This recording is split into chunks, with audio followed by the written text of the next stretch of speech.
When the Western Roman Empire collapsed around 500 CE, Europe entered a long, complex period of history we call the Middle Ages, lasting about 1,000 years.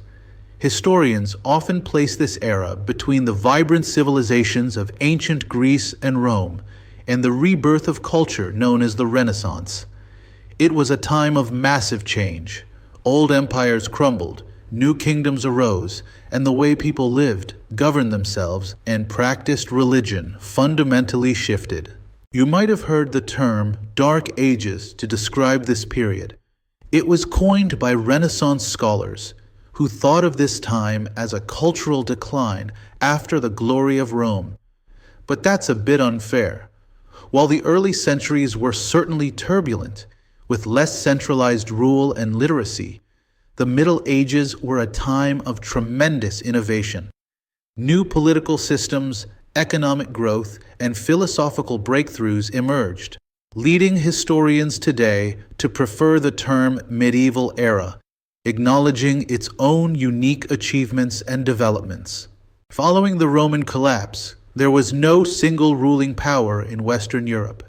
Instead, waves of Germanic tribes, like the Franks, the Visigoths, and the Saxons, moved in and carved the old empire into separate kingdoms. The most significant of these was the kingdom of the Franks. For a short time, under the great King Charlemagne, a large portion of Europe was briefly united, promoting education and a sense of shared Christian identity. But after his death, this new empire fractured again, leading to even more political decentralization. With no strong central kings to maintain order, people needed local protection from invaders like the Vikings. This necessity gave rise to feudalism, a political system based on a mutual exchange of service and land. Think of it like a ladder.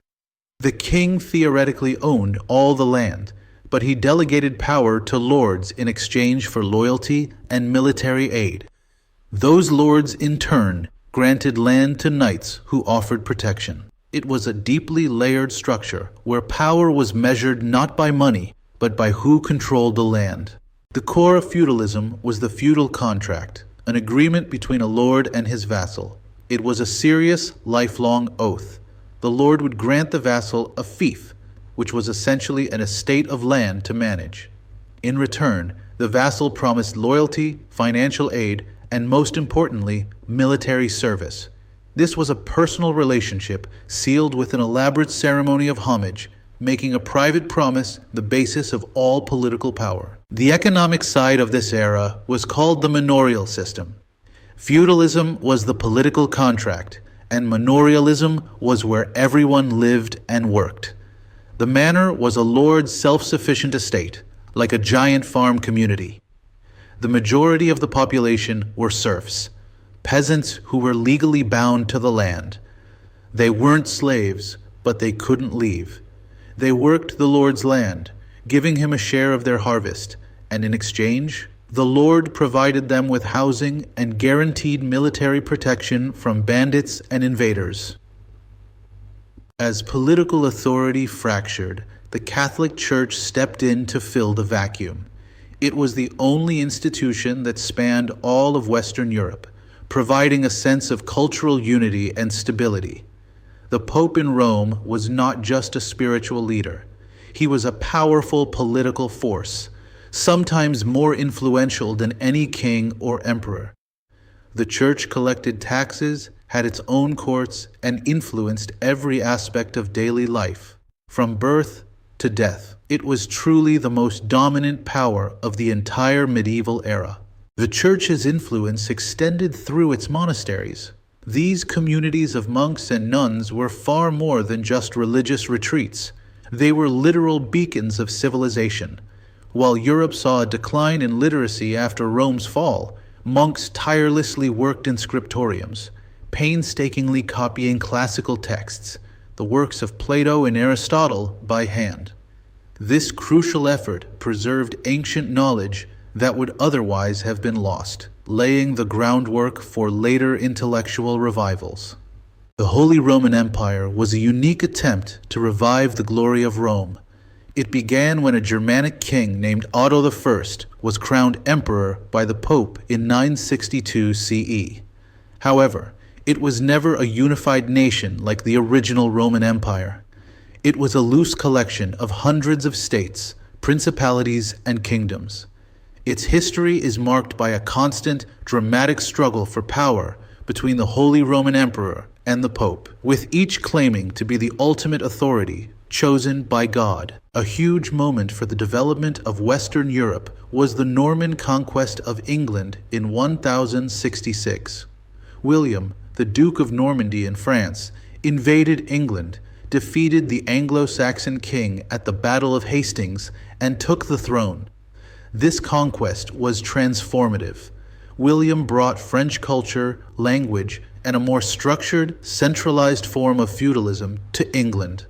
The mixing of Anglo-Saxon and Norman traditions laid the foundation for modern English government and language. Starting in the late 11th century, the Crusades marked a major shift. These were a series of military campaigns initiated primarily to reclaim the Holy Land from Muslim control. While driven by deep religious faith and papal calls for action, they were also motivated by a desire for wealth and power. The Crusades were ultimately unsuccessful in their main goal, but they had profound consequences. They opened up trade routes, exposed Europeans to advanced Middle Eastern culture and science, and, unfortunately, created lasting bitterness between Christians and Muslims. The period known as the High Middle Ages saw Europe begin to wake up. Improved farming techniques led to more food, which meant a population boom. People no longer had to stay chained to the manors. They began moving to towns and cities. These urban centers, often near trade routes, offered something entirely new: economic freedom. For the first time, people could become skilled artisans or merchants, defining their own economic destiny outside the feudal structure. The growing towns ignited what historians call the commercial revolution. Trade exploded across Europe and with the Middle East, fueled by the exchanges started by the Crusades. To manage this new volume of business, new ideas emerged: the use of credit and early forms of banking.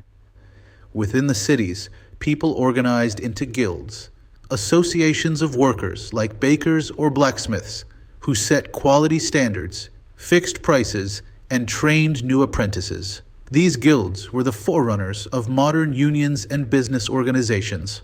The thirst for knowledge and the economic growth led to the formation of the first European universities in the 12th century.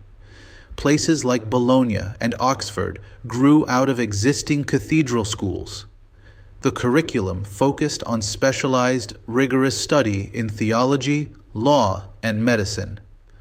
Students traveled long distances to hear famed professors lecture. This academic environment fostered critical thinking and marked a massive step toward establishing Europe as a global intellectual center. The intellectual movement of this time was called scholasticism. Its main goal was to use reason to support and clarify faith. The most influential figure was Thomas Aquinas, who wrote the Summa Theologica. He took the rediscovered works of the Greek philosopher Aristotle and used their logic and emphasis on observation to explore and prove core Christian doctrines. Scholasticism showed the medieval mind was deeply concerned with rational, systematic inquiry.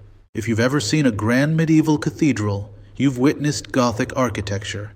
This style was a technical marvel. Before Gothic, churches were heavy and dark. Architects invented the flying buttress, an exterior support arch, which allowed them to eliminate thick walls. This innovation meant they could build much higher, thinner walls and fill them with huge, breathtaking stained glass windows that flooded the interior with colored light, a symbolic representation of God's glory. In England, political changes were brewing. By the early 13th century, King John was abusing his power, leading his barons to revolt. In 1215, they forced him to sign the Magna Carta, or Great Charter. This document was revolutionary because it explicitly limited the power of the king, stating that he was not above the law. It also guaranteed certain basic rights for noblemen, laying a crucial foundation for the idea that a monarch's power must be checked, which is central to modern constitutional government. The Hundred Years' War was a long, complex struggle between the kingdoms of England and France. It wasn't one continuous war, but a series of conflicts that lasted over a century. The war changed the very nature of fighting. It shifted from relying on expensive, armored feudal knights to using professional peasant soldiers, armed with devastating new weapons, like the English longbow. Ultimately, the conflict helped dissolve feudal loyalties and, by defining their common enemy, helped both the French and English people develop a powerful sense of national identity. Just as Europe was enjoying prosperity, disaster struck in the mid-14th century, the Black Death, or bubonic plague. This pandemic was catastrophic, killing up to half the population in some areas. The societal shockwaves were immense. With so many people dead, there was a drastic labor shortage. This shift in supply and demand gave surviving peasants far more leverage and power, effectively accelerating the collapse of the manorial system and bringing an end to the era of serfdom. The combination of the Black Death, the new wealth of the commercial revolution, and the expensive wars severely weakened the pillars of the Middle Ages, feudalism and the Church's absolute authority. New, centralized monarchies were rising, funded by the money from trade. The intellectual curiosity fostered by the universities and the rediscovery of classical texts created a yearning for knowledge. By the 15th century, Europe was ready for its great cultural revival, the Renaissance, marking the dramatic end of the medieval era.